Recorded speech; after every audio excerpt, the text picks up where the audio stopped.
Hello friends, welcome to our YouTube channel. Friends, इस video में हम लोग जीके के 55 महत्वपूर्ण प्रश्नों को देखेंगे। ये सारे प्रश्न बहुत ही महत्वपूर्ण हैं और एग्जाम में यही प्रश्न जो है बार बार पूछे भी जाते हैं। तो चलिए वीडियो को शुरू करते हैं और देखते हैं पहला प्रश्न क्या है। तो पहला प्रश्न है, सतीश धवन अंतरिक्ष केंद्र कहाँ स्थित है। तो सतीश धवन अंतरिक्ष केंद्र कहाँ है? यह है श्रीहरिकोटा में। सही आंसर क्या हो जाएगा? श्रीहरिकोटा, जो कि आंध्र प्रदेश में है। नेक्स्ट क्वेश्चन है, अलकनंदा नदी भागीरथी नदी से देवप्रयाग में मिलती है, इसके बाद इस नदी का नाम क्या हो जाता है? अच्छा क्वेश्चन है। अलकनंदा नदी भागीरथी नदी से जो है देवप्रयाग में मिल जाती है, इसके बाद जो है इस नदी को क्या कहा जाता है? इस नदी को गंगा नदी कहा जाता है। अलकनंदा नदी जो कि गंगा की सहायक नदी है, देवप्रयाग में भागीरथी से जब मिलती है, इसके बाद इसका नाम जो है गंगा पड़ जाता है। निम्नलिखित स्थानों में कौन सा भारतीय फुटबॉल के मक्का के नाम से जाना जाता है? तो भारतीय फुटबॉल का मक्का के रूप में किसको जाना जाता है? कोलकाता को। सही आंसर क्या हो जाएगा? कोलकाता। किस दिन को international plastic bag free day घोषित किया गया है? तो अंतर्राष्ट्रीय प्लास्टिक बैग फ्री डे घोषित कब किया गया है? तो ये हर साल जो है 3 जुलाई को, 3 जुलाई को अंतर्राष्ट्रीय जो है प्लास्टिक बैग फ्री डे मनाया जाता है। कब? 3 जुलाई को।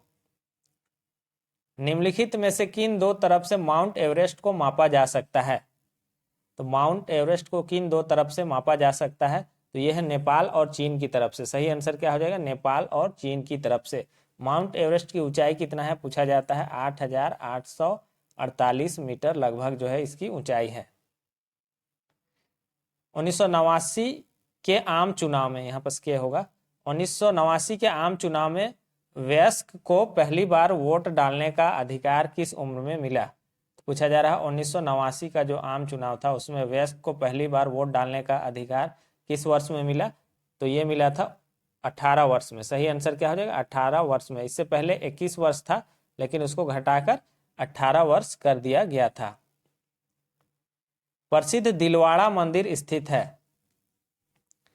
तो प्रसिद्ध दिलवाड़ा मंदिर कहाँ है? ये राजस्थान में है। सही आंसर क्या हो जाएगा? राजस्थान के माउंट आबू में है और इसमें जो है 5 मंदिर है, 5 मंदिरों का समूह है और इस मंदिर का निर्माण जो है वास्तुपाल और तेजपाल नामक 2 भाइयों द्वारा किया गया था।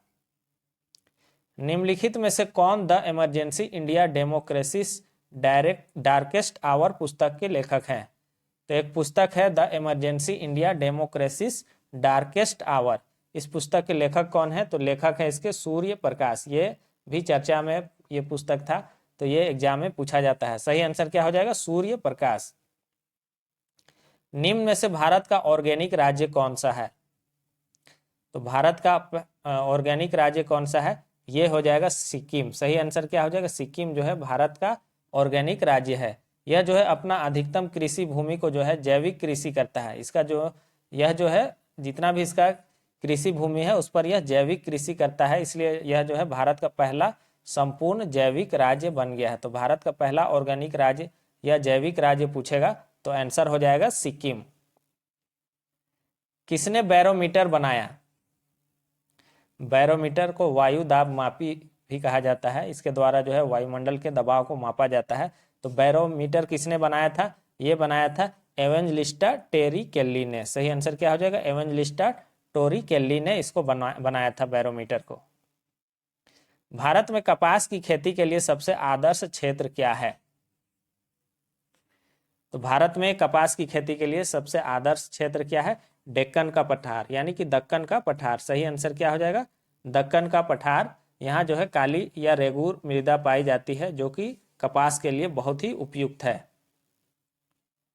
पृथ्वी का कितना प्रतिशत भाग जल से ढका हुआ है? बहुत आसान प्रश्न है। पृथ्वी का जो है 71% भाग जो है जल से ढका हुआ है। भारतीय नियोजन आयोग की स्थापना किस वर्ष हुई थी? तो नियोजन आयोग की स्थापना कब हुई थी? ये हुआ था 15 मार्च 1950 ईस्वी को। उस समय तत्कालीन प्रधानमंत्री थे जवाहरलाल नेहरू, उन्हीं के द्वारा जो है नियोजन आयोग की स्थापना की गई थी 15 मार्च 1950 को। भारत का सबसे बड़ा ताजे पानी का मछली घर किस राज्य में है? तो भारत का सबसे बड़ा ताजे पानी का मछली घर खुला है ये झारखंड में, जो कि रांची के ओरमांझी में है। तो सही आंसर क्या हो जाएगा?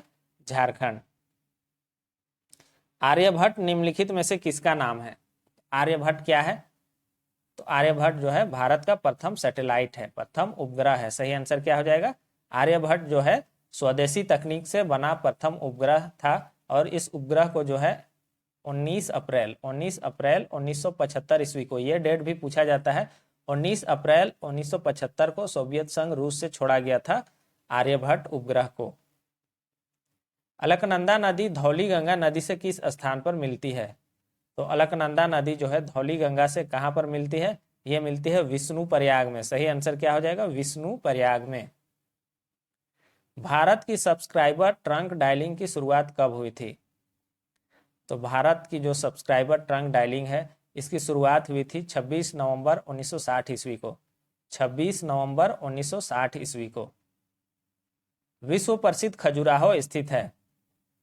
तो विश्व प्रसिद्ध खजुराहो का मंदिर अगर कहेगा तो ये मध्य प्रदेश में है। सही आंसर क्या हो जाएगा? मध्य प्रदेश में है। इस मंदिर का निर्माण जो है चंदेलों के शासनकाल में हुआ था। तो ये भी एग्जाम में पूछा जाता है कि खजुराहो के मंदिर के निर्माण किन शासकों के द्वारा किया गया था? तो चंदेलों के द्वारा किया गया था। निम्नलिखित में से किस राज्य में गुमटी वन्यजीव अभयारण्य है? अच्छा प्रश्न है। गुमटी वन्यजीव अभयारण्य कहाँ है? ये त्रिपुरा में है। सही आंसर क्या हो जाएगा? त्रिपुरा में। त्रिपुरा में और अन्य जीव अभयारण्य है जैसे कि सिपाही जिला वन्यजीव अभयारण्य है, फिर आपका तृष्णा वन्यजीव अभयारण्य है, ये सभी आपका त्रिपुरा में है। मैलिनोंग सबसे साफ गांव स्थित है? मैलिनोंग बहुत तरह से नाम थोड़ा बहुत इधर उधर मिलेगा। मैलिनोंग ये सबसे साफ गांव कहाँ स्थित है? ये आपका मेघालय में है। सही आंसर क्या हो जाएगा? मेघालय में है और इसको जो है एशिया का सबसे स्वच्छ गांव माना जाता है। मैलिनोंग या मौलिनोंग इस तरह से नाम मिलेगा जो कि मेघालय में है। सुप्रीम कोर्ट के जज की सेवानिवृत्ति की उम्र क्या है? तो सुप्रीम कोर्ट के जज जो है कब रिटायर होते हैं? तो ये होता है 65 वर्ष की उम्र में। सही आंसर क्या हो जाएगा? 65 वर्ष की उम्र में ये सेवानिवृत्त होते हैं। किस नदी को यारलुंग जांगबो कहा जाता है? यह नाम भी थोड़ा सा इधर उधर मिलेगा आपको। तो किस नदी को यारलुंग जांगबो कहा जाता है? यह है ब्रह्मपुत्र नदी। ब्रह्मपुत्र नदी, तिब्बत में इसको सांगपो नाम से भी जाना जाता है। तो ब्रह्मपुत्र को ही यारलुंग जांगबो या सांगपो के नाम से भी जाना जाता है। निम्नलिखित में से कौन सा राष्ट्रीय पार्क उत्तर प्रदेश में स्थित है? तो कौन सा राष्ट्रीय पार्क जो है उत्तर प्रदेश में है? तो ये हो जाएगा आपका Dudhwa National Park. Dudhwa National Park Uttar Pradesh के खीरी में है। इसको जो है 1977 ईस्वी में जो है इसको राष्ट्रीय उद्यान का दर्जा दिया गया था। इनमें से कौन सा नेपाल का कोई शहर नहीं है? तो कौन सा जो है नेपाल का शहर नहीं है? तो इसमें जो बारिसल या बारिसल जो है, बारिसल लिखा हुआ मिलता है, ये बांग्लादेश का एक प्रमुख शहर है। याद रखिएगा बारिसल जो है बांग्लादेश का एक प्रमुख शहर है। बाकी ललितपुर, काठमांडू, विरतनगर ये सभी जो है नेपाल के शहर हैं। विश्व तंबाकू दिवस किस दिन मनाया जाता है? विश्व तंबाकू दिवस मनाया जाता है 31 मई को। सही आंसर क्या हो जाएगा? 31 मई को वर्ल्ड टोबैको डे मनाया जाता है। स्वच्छ भारत अभियान कब आरंभ किया गया? स्वच्छ भारत अभियान को कब आरंभ किया गया था? 2 अक्टूबर 2014 को। सही आंसर क्या हो जाएगा इसका? 2 अक्टूबर 2014 को स्वच्छता के लिए स्वच्छ भारत अभियान का प्रारंभ हुआ था। भारत का सबसे छोटा राज्य क्षेत्रफल के अनुसार कौन सा है? तो क्षेत्रफल के अनुसार जो है भारत का सबसे छोटा राज्य है गोवा। सही आंसर क्या हो जाएगा? गोवा। और सबसे बड़ा राज्य पूछेगा तो राजस्थान जो है क्षेत्रफल के अनुसार सबसे बड़ा राज्य है। टीपू सुल्तान शासक था? टीपू सुल्तान कहाँ का शासक था? ये मैसूर का शासक था। सही आंसर क्या हो जाएगा? मैसूर का। टीपू सुल्तान जो कि हैदर अली का पुत्र था, इसे मैसूर का शेर भी कहा जाता है। तो टीपू सुल्तान कहाँ का शासक था? मैसूर का। श्री वेंकटेश्वर नेशनल पार्क निम्न में से किस राज्य में स्थित है? तो श्री वेंकटेश्वर नेशनल पार्क कहाँ है? ये आंध्र प्रदेश में है। सही आंसर क्या हो जाएगा? आंध्र प्रदेश में। कौन सा शहर गोमती नदी के किनारे स्थित है? तो कौन सा शहर है गोमती नदी के किनारे? तो लखनऊ शहर जो है गोमती नदी के किनारे स्थित है। तो सही आंसर हो जाएगा लखनऊ। ओकॉस्टिक्स का किससे जुड़ा हुआ है? ओकॉस्टिक्स का संबंध किससे है? तो अकॉस्टिक जो है इसका संबंध जो है ध्वनि से है, यानी कि साउंड से है। याद रखिएगा, अकॉस्टिक का संबंध किससे है? साउंड से या ध्वनि से है। सही आंसर हो जाएगा साउंड। पंचतंत्र किसने लिखा? पंचतंत्र को किसने लिखा है? तो पंचतंत्र को लिखा है विष्णु शर्मा ने। सही आंसर क्या हो जाएगा? विष्णु शर्मा। ये 5 भागों में बटा हुआ है पंचतंत्र। नेक्स्ट क्वेश्चन, किसके नेतृत्व में अखिल भारतीय मुस्लिम लीग की स्थापना हुई थी? तो किसके नेतृत्व में अखिल भारतीय मुस्लिम लीग की स्थापना हुई थी? यह हुआ था आगा खां के नेतृत्व में। सही आंसर क्या हो जाएगा? आगा खां के नेतृत्व में। कब हुआ था? तो 30 दिसंबर 1906 को 30 दिसंबर 1906 को जो है ढाका में आयोजित बैठक में जो है भारतीय मुस्लिम लीग की घोषणा की गई थी। अच्छा, बहुत से लोग वीडियो देखते हैं लेकिन चैनल को जो है सब्सक्राइब नहीं किए हैं और वीडियो को लाइक भी नहीं करते हैं। तो जो लोग चैनल को सब्सक्राइब नहीं किए हैं वो चैनल को सब्सक्राइब कर लीजिए। इस चैनल में जो है आपको बहुत कुछ जीके से रिलेटेड आपको बहुत सारा चीज़ दिया जाएगा। आप जो है टेलीग्राम चैनल का लिंक भी रहेगा डिस्क्रिप्शन में, वहाँ से भी जुड़ जाइए तो आपको बहुत सारा चीज़ प्रोवाइड किया जाएगा। रेड क्लिफ लाइन बीच की सीमा है। तो पूछा जा रहा है जो रेड क्लिफ लाइन है वह किन 2 देशों की सीमा है? ये प्रश्न पूछा जा रहा है। तो ये जो है भारत और पाकिस्तान के मध्य की सीमा है। सही आंसर क्या हो जाएगा? रेड क्लिफ लाइन जो है भारत और पाकिस्तान के बीच की सीमा है। ये एक लाइन है और जो है इसको 15 अगस्त 1947 को जो है सर सिरिल जे रेडक्लिफ के द्वारा निर्धारित किया गया था। इस लाइन को किसके द्वारा? सर जे रेडक्लिफ के द्वारा, इसलिए इसका नाम जो है रेडक्लिफ लाइन है। भारत के किस राज्य में सबसे बड़ा वन क्षेत्र है? भारत में सबसे बड़ा वन क्षेत्र किस राज्य में है? तो यह है आपका मध्य प्रदेश में। सही आंसर क्या हो जाएगा? मध्य प्रदेश में। और सबसे कम अगर क्षेत्रफल के हिसाब से पूछा जाए सबसे कम वन क्षेत्र कहाँ है? तो ये हरियाणा में है। कहाँ है? हरियाणा में। भारतीय भाषा में आधिकारिक भाषा के रूप में मान्यता प्राप्त प्रमुख भाषाओं की संख्या है। तो 22 भाषाएं हैं जिनको मान्यता प्राप्त है। तो ये कितनी है? 22। सही आंसर क्या हो जाएगा? इसका आंसर हो जाएगा 22। इसका सही आंसर हो जाएगा। बद्रीनाथ किस नदी के किनारे स्थित है? बद्रीनाथ किसके किनारे स्थित है? तो अलकनंदा नदी के किनारे जो है बद्रीनाथ स्थित है। तो सही आंसर हो जाएगा अलकनंदा। भारत का एकमात्र राज्य जो केसर का उत्पादन करता है। तो भारत का एकमात्र राज्य है, अभी तो ये राज्य नहीं है, केंद्र शासित प्रदेश है। तो एकमात्र जो है जगह कौन सा है? जम्मू और कश्मीर। सही आंसर क्या हो जाएगा? एकमात्र क्षेत्र है जम्मू और कश्मीर जो केसर का उत्पादन करता है। राजस्थान का व्हाइट सिटी शहर निम्नांकित में से कौन है? तो राजस्थान का व्हाइट सिटी किसको कहा जाता है? उदयपुर को। सही आंसर क्या हो जाएगा? व्हाइट सिटी कहा जाता है उदयपुर को। उदयपुर को झीलों का शहर भी कहा जाता है, पूर्व का वेनिस भी कहा जाता है। तो तीनों पॉइंट याद रखिएगा। व्हाइट सिटी उदयपुर है जिसको कि झीलों का शहर, और पूर्व का वेनिस भी कहा जाता है। प्रसिद्ध किताब आनंद मठ किसके द्वारा लिखी गई थी? तो प्रसिद्ध पुस्तक है आनंद मठ किसके द्वारा लिखा गया है? आसान क्वेश्चन है। यह है बंकिम चंद्र चट्टोपाध्याय, चटर्जी होगा। तो बंकिम चंद्र चटर्जी के द्वारा जो है आनंद मठ लिखा गया था। बांग्ला भाषा का एक उपन्यास है और जो है भारत का जो राष्ट्रीय गीत है वंदे मातरम इसी उपन्यास से लिया गया है। तो बंकिम चंद्र चटर्जी। 400 मीटर दौड़ में एशियाई खेलों की स्वर्ण पदक जीतने वाली पहली भारतीय महिला कौन है? ये क्वेश्चन भी बहुत बार पूछा जाता है। तो 400 मीटर दौड़ में एशियाई खेलों की स्वर्ण पदक जीतने वाली पहली भारतीय महिला है कमलजीत संधू। सही आंसर क्या हो जाएगा? कमलजीत संधू। ये जो है 1970 ईस्वी में 1970 ईस्वी में ही बैंकॉक में हुए एशियाई खेलों में ये स्वर्ण पदक जीती थी। तो ये एक भारतीय महिला एथलीट है, याद रखिएगा, कमलजीत संधू। निम्नलिखित में से कौन सार्क का सदस्य नहीं है? ये क्वेश्चन बहुत बार पूछा जाता है और थोड़ा सा ध्यान दीजिएगा तो बहुत ही आसानी से कर लीजिएगा। यहाँ पास 2 नाम है, म्यांमार और मालदीव। यही 2 नाम के कारण इस क्वेश्चन को बार बार पूछा जाता है। तो म्यांमार जो है ये सार्क का सदस्य नहीं है। सार्क में 8 देश है जिसमें कि म्यांमार नहीं है, याद रखिएगा। मालदीव है लेकिन म्यांमार नहीं है। 8 देश कौन कौन है एक बार सुन लीजिए। इंडिया है, पाकिस्तान है, अफगानिस्तान है, नेपाल है, भूटान है, मालदीव है और श्रीलंका। तो जो भी आपके अगल बगल जो भी देश आपको याद होता है वो सारे हैं, सिर्फ म्यांमार ध्यान दीजिएगा, म्यांमार नहीं है। कौन तय करता है कि कोई विधायक एक धन विधेयक है या नहीं?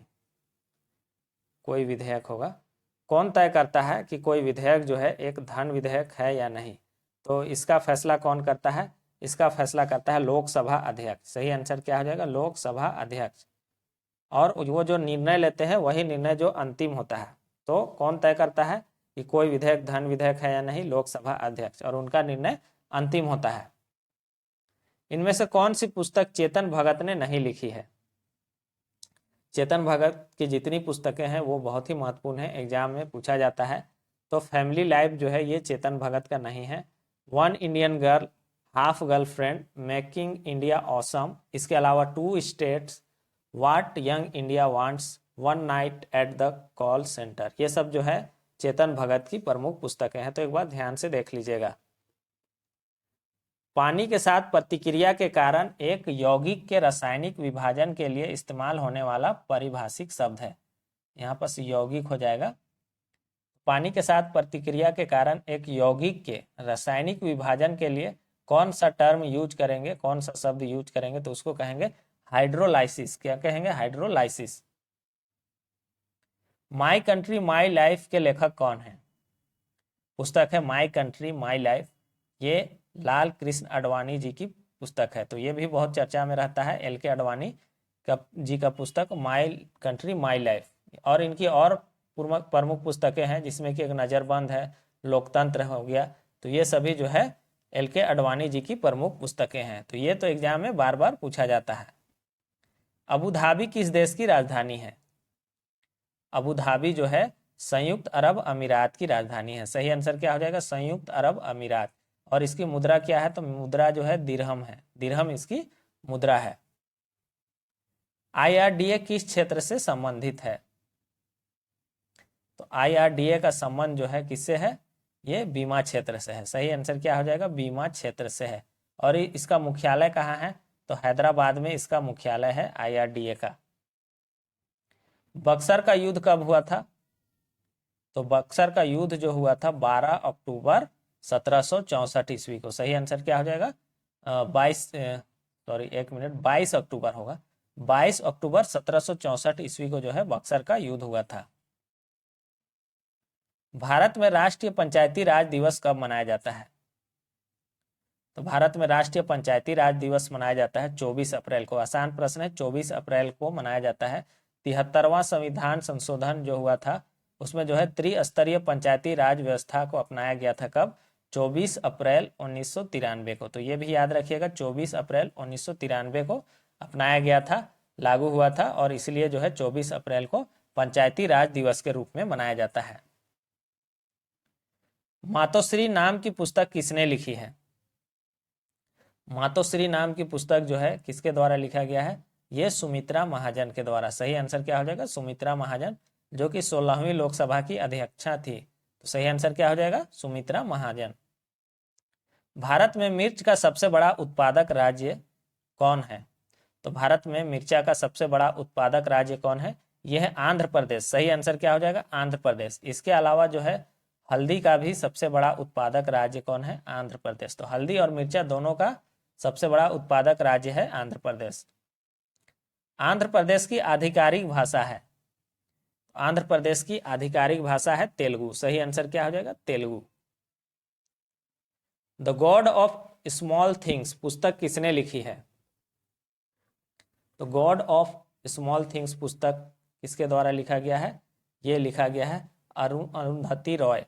अरुंधति रॉय के द्वारा लिखा गया है। इनकी और एक प्रमुख पुस्तक है जो एग्जाम में बार बार पूछा जाता है, The Ministry of Utmost Happiness. याद रखिएगा, The God of Small Things और The Ministry of Utmost Happiness, ये दोनों पुस्तक जो है बार बार एग्जाम में पूछा जाता है। भारत में आर्थिक उदारीकरण का प्रारंभ कब हुआ? भारत में आर्थिक उदारीकरण का प्रारंभ हुआ था 24 जुलाई 1991 से। सही आंसर क्या हो जाएगा? 24 जुलाई 1991 से। मयूराक्षी नदी का उद्गम स्थल कहाँ है? तो मयूराक्षी नदी का उद्गम स्थल कहाँ है? यह त्रिकुट पहाड़ी, जो कि देवघर में है। देवघर झारखंड में ये त्रिकुट पहाड़ी है, वहीं से यह मयूराक्षी नदी निकलती है। निम्नलिखित में से कौन सा नाम सिंधु घाटी सभ्यता से जुड़ा हुआ है? कौन सा नाम जो है सिंधु घाटी सभ्यता से जुड़ा हुआ है? आसान क्वेश्चन है, ऑप्शन से समझ जाइएगा। मोहनजोदड़ो, मोहनजोदड़ो इसका सही आंसर हो जाएगा। मोहनजोदड़ो जो कि सिंधु नदी के किनारे पर स्थित है। National stock exchange of India की स्थापना कब हुई थी? तो national stock exchange of India की स्थापना हुई थी 1992 ईस्वी में। सही आंसर क्या हो जाएगा? 1992 ईस्वी में। कहाँ हुआ था? तो मुंबई में। तो यहाँ पर जितने भी प्रश्न थे 55 प्रश्न सारे कंप्लीट हो गए हैं। वीडियो आपको कैसा लगता है कमेंट बॉक्स में ज़रूर बताएं। चैनल पर नए हैं तो चैनल को सब्सक्राइब कीजिए और वीडियो को लाइक और शेयर कर दीजिए। Thanks for watching.